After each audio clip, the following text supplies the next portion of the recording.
नमस्कार, आप देख रहे हैं राष्ट्रहित टीवी। आपके साथ मैं हूं अंकिता। हिंसा की आग में बांग्लादेश पूरी तरह से झुलस रहा है।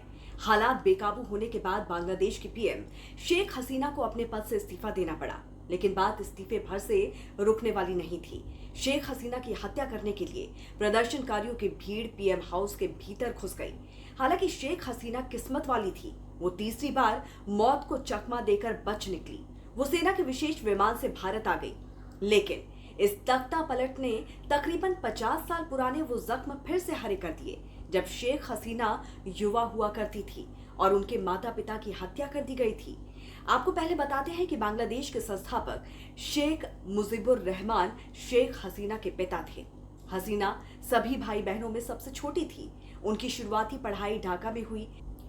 कॉलेज टाइम में उन्होंने आवामी लीग की स्टूडेंट विंग की कमान थामी। शेख हसीना ने उस वक्त आवामी लीग पार्टी की स्टूडेंट पॉलिटिक्स को संभाला ही था कि 15 अगस्त 1975 के दिन बांग्लादेश की सेना ने बगावत कर दी। सेना ने शेख हसीना के परिवार के खिलाफ ही मोर्चा खोल दिया। शेख हसीना के माता पिता और उनके 3 भाइयों की हत्या कर दी गई, लेकिन वो किसी तरह बच गई।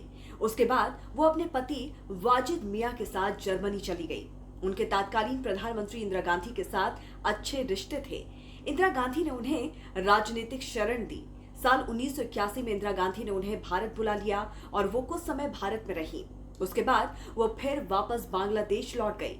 जब उन्होंने बांग्लादेश में परिवार की राजनीतिक विरासत संभाली, तब उनकी उम्र 28 साल थी।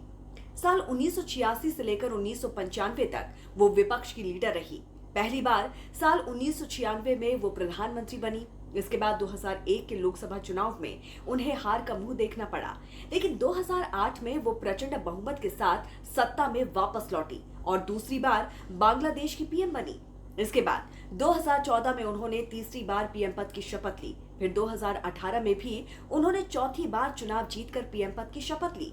साल 2009 में भी शेख हसीना के खिलाफ बगावत हो चुकी थी, लेकिन भारत इस बार शेख हसीना के लिए ढाल बन गया। भारत ने बांग्लादेशी सेना को साफ साफ धमकी दे डाली कि अगर शेख हसीना को खरोच भी आई तो फिर बांग्लादेश को बुरा अंजाम भुगतना पड़ेगा।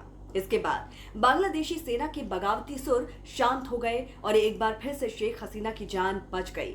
तो इस पर आपकी क्या राय है, जरूर हमें बताइए कमेंट करके। जुड़े रहिए राष्ट्रहित टीवी के साथ। नमस्कार।